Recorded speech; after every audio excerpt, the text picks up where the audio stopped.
The story begins on a sunny afternoon in the bustling town of Ridgewood, known for its huge stadium and thrilling sporting events that attract crowds from far and wide.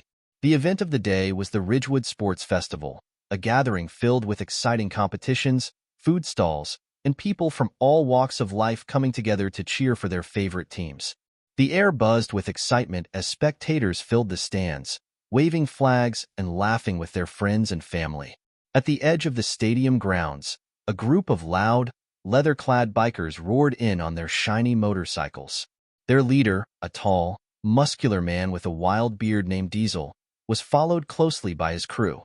Thunder, who wore spiked boots and always carried a sly grin, and Axel, the quiet but intimidating mechanic of the group who never went anywhere without his black bandana. The bikers parked their bikes in a perfect line and strutted into the festival like they owned the place, their laughter echoing around the grounds. As they wandered through the festival, they made it a habit to push past people rudely and mock anyone they thought looked weak or different. They scared little kids, knocked over a cotton candy stand, and even took over a picnic bench, forcing a family to leave. Diesel, with his deep, rumbling voice, declared, "This place is ours now. Let's find more fun, boys." But little did they know, their fun was about to take an unexpected turn. Meanwhile, in a quiet corner of the stadium, a man named Captain Jake Turner was sitting alone, enjoying his soft drink and reading a sports magazine. Captain Turner wasn't an ordinary man. He was a soldier who had recently returned from a mission overseas. His short, neat hair and strong posture hinted at his military background, but he wore casual clothes and a baseball cap pulled low over his forehead, hoping to blend in and enjoy the festival in peace. Captain Turner was known to his fellow soldiers as Ironheart because of his courage and unshakable determination. He had a calm, friendly smile that could put anyone at ease, but his piercing green eyes had a way of turning steely and serious when trouble came around. At that moment, trouble had a name, and it was Diesel. The bikers were getting bored of causing a scene and were looking for new entertainment. Diesel's eyes landed on Captain Turner, who was quietly sipping his drink. Seeing an easy target, Diesel grinned wickedly and elbowed his crew. "Look at that guy, sitting all alone," he said with a chuckle. "Let's show him how to have some real fun." The bikers marched up to Captain Turner, and Diesel clapped his hands loudly right in front of him. "Hey there, soldier boy," Diesel mocked. "Why are you sitting alone when the party's over here?" He grabbed Captain Turner's magazine and tossed it onto the ground. Captain Turner looked up slowly, his calm eyes meeting Diesel's wild gaze. He picked up his magazine, dusted it off, and set it back on the table. "Just enjoying my afternoon," Turner said, his voice calm and even. "No need for trouble." But Thunder laughed and kicked over the nearby trash can. "Trouble? We are the trouble, old man," Thunder shouted, hoping to impress his friends. Axel folded his arms and smirked, watching the scene unfold. Captain Turner took another sip of his drink, his eyes narrowing slightly. He stood up, and while he wasn't as tall as Diesel, there was a sense of quiet strength about him. "I'll give you one chance to walk away," he said, his voice still steady but with a hint of steel underneath. "Before you make a mistake." Diesel was taken aback for a moment, but quickly recovered. "Or what?" he challenged, stepping forward. "You think you can take all of us on? You're outnumbered, old man." Captain Turner's lips curved into a small smile, but it wasn't one of fear. It was the smile of someone who had seen worse odds before and still stood tall. As he looked around, a small crowd had begun to gather, curious to see what would happen next. Just then, another voice interrupted the scene. "What's going on here?" It belonged to Mia, a young woman who worked as a paramedic and had been helping injured athletes throughout the festival. She was brave and quick-thinking, with her medical kit slung over her shoulder and a fierce determination in her brown eyes. "Leave him alone, or you'll have to deal with me too," she declared, stepping up beside Captain Turner. Diesel and his gang burst out laughing. "Oh, look, he's got a little friend now," Axel jeered. But Captain Turner noticed something in Mia's stance. Her fists were clenched, and she was ready to defend someone she didn't even know. Captain Turner admired her bravery and gave her a reassuring nod. "Thanks, but I can handle this," he said softly. Diesel was getting impatient. "Enough talk. Let's show this soldier what happens when you mess with us. He lunged forward, but Captain Turner was ready. In a flash, Captain Turner sidestepped Diesel, grabbing his arm and twisting it in a way that made the big man wince in pain. Thunder and Axel tried to jump in, but Captain Turner moved swiftly, using quick, well-practiced defense moves to disarm and disorient them without breaking a sweat. The crowd gasped and started to cheer. Mia couldn't help but grin, watching Captain Turner handle the bikers with precision and skill. The bikers stumbled back, looking confused and humiliated. But the confrontation was far from over. Diesel clenched his fists, rage burning in his eyes. "You think you're so tough, soldier boy?" he spat. "We'll see about that." He reached into his pocket and pulled out something shiny, a switchblade. Captain Turner's eyes grew serious, and he adjusted his stance, ready for whatever came next. Mia quickly stepped back, her hand hovering over her radio to call for help if things went out of control. And so, the battle between the lone soldier and the ruthless bikers continued, with the crowd watching every moment, their hearts pounding. The excitement of the sports festival had taken an unexpected turn, and no one knew how the story would end. Diesel's grip tightened around the switchblade, his knuckles white with rage. The crowd had grown larger, with people murmuring nervously among themselves. Some were fascinated by the showdown, while others were concerned that things were spiraling out of control. A few security guards at the edge of the crowd exchanged uneasy glances, ready to intervene if necessary. Captain Turner remained calm, his eyes locked on Diesel's every move. He knew how dangerous the situation was, but he had faced far worse in his life.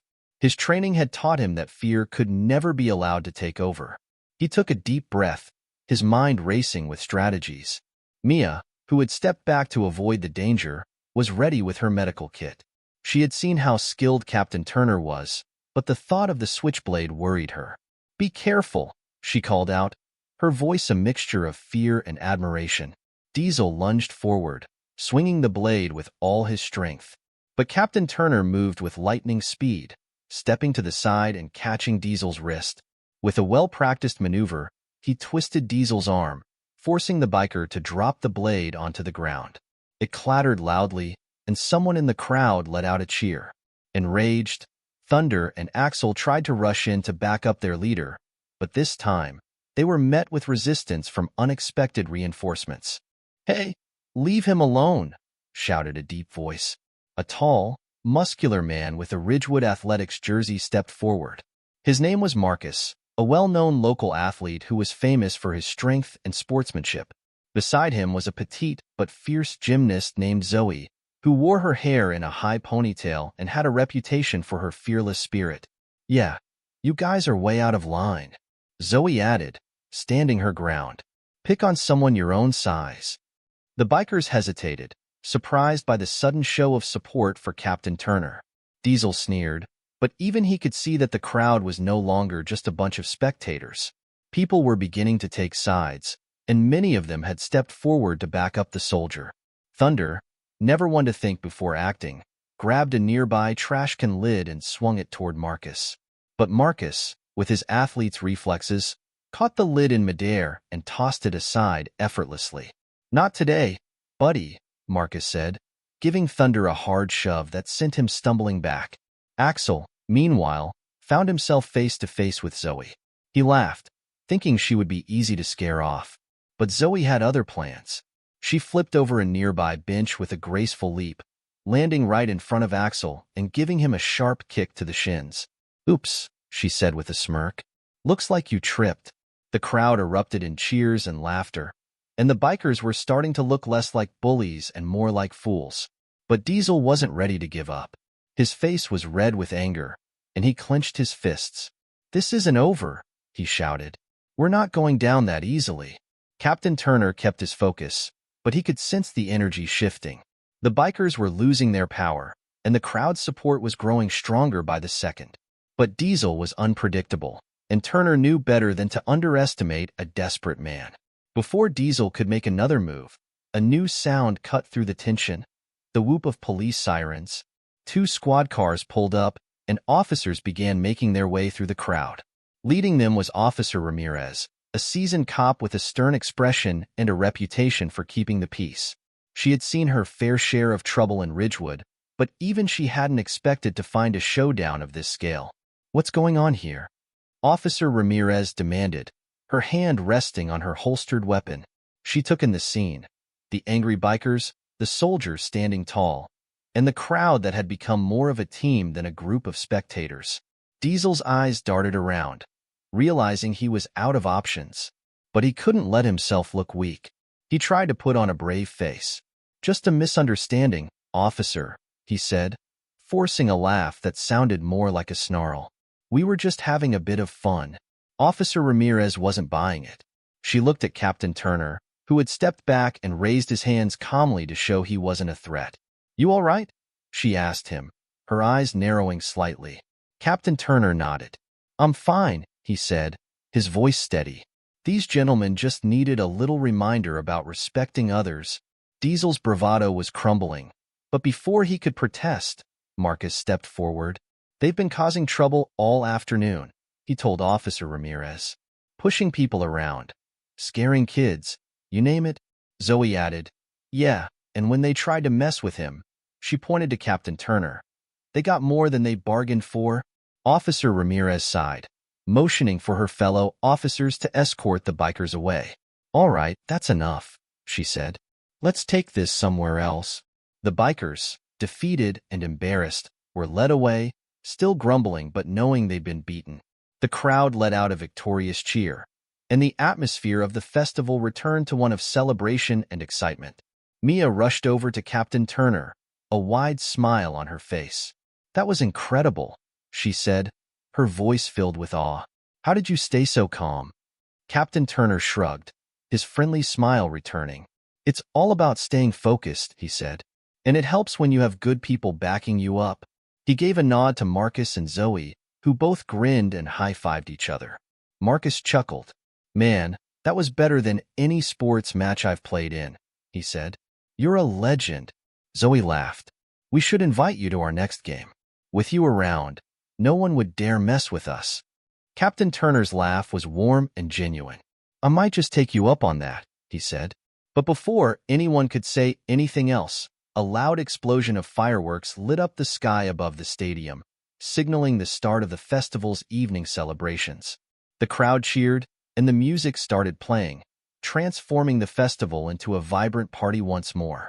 But Captain Turner knew that the adventure wasn't quite over yet. He could feel that this was only the beginning of a much bigger story, one filled with new friends, unexpected challenges, and moments that would test his courage in ways he hadn't imagined. The night was young, the festival was alive, and somewhere in the distance, new adventures were waiting to unfold. As the fireworks painted the sky with brilliant colors, Captain Turner watched the joyful crowd, feeling a rare sense of peace and camaraderie. But just as he was about to relax and enjoy the celebration, something unexpected happened.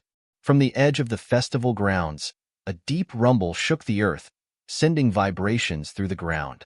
People gasped and looked around in confusion. Marcus and Zoe turned to Captain Turner, concern etched on their faces. "What was that?" Zoe whispered, her earlier bravado suddenly replaced with worry. Captain Turner's senses were on high alert.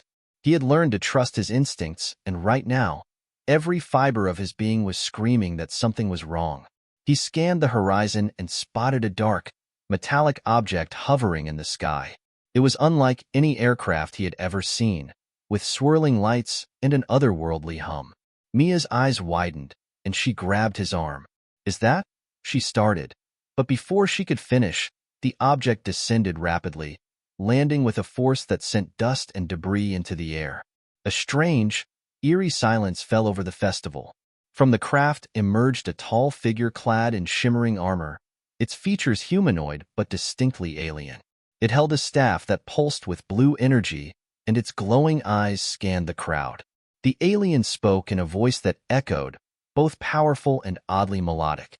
"People of Earth," it announced, "we come in search of a warrior, one whose courage and heart have reached beyond your world." Captain Turner's breath caught in his throat. He felt the weight of hundreds of eyes turning to him, the crowd parting like waves to reveal him standing tall. Zoe and Marcus exchanged bewildered glances, and Mia whispered, "Turner, they're talking about you." The alien figure approached, each step graceful yet commanding. "You have shown great honor and bravery," it said, addressing Turner directly. "Our galaxy is on the brink of war, and we seek your aid. Join us, and you may save not only your world but countless others." Captain Turner felt a rush of emotions: fear, disbelief, and a strange thrill. He had always known he was meant for more than ordinary missions, but this was beyond anything he had ever imagined. The crowd watched, holding their breath, as Turner faced his choice. Marcus stepped forward, clapping a supportive hand on Turner's shoulder. "If anyone can do it, it's you," he said, grinning. Zoe nodded fiercely. "We're with you, whatever you decide." Turner looked at Mia, who gave him a brave smile, her eyes shimmering with both worry and pride. "Just come back in one piece, okay?" she said softly. Captain Turner took a deep breath, turning to the alien emissary. "If it means protecting my world and others, I'm in," he declared. The alien nodded, extending a hand. As Turner stepped forward to grasp it, a beam of blue light enveloped them both. The crowd gasped as they watched him vanish, leaving only a memory of a soldier who never backed down from a fight. Marcus, Zoe, and Mia stood together, their hearts racing, knowing that their friend was now a hero not just to them, but to the entire galaxy. The fireworks continued to light up the sky, but now they felt like a send-off for a new adventure, one that would change the universe forever. And somewhere far away, in the heart of a distant galaxy, Captain Turner prepared to face a new world, knowing that the story of his courage was only just beginning.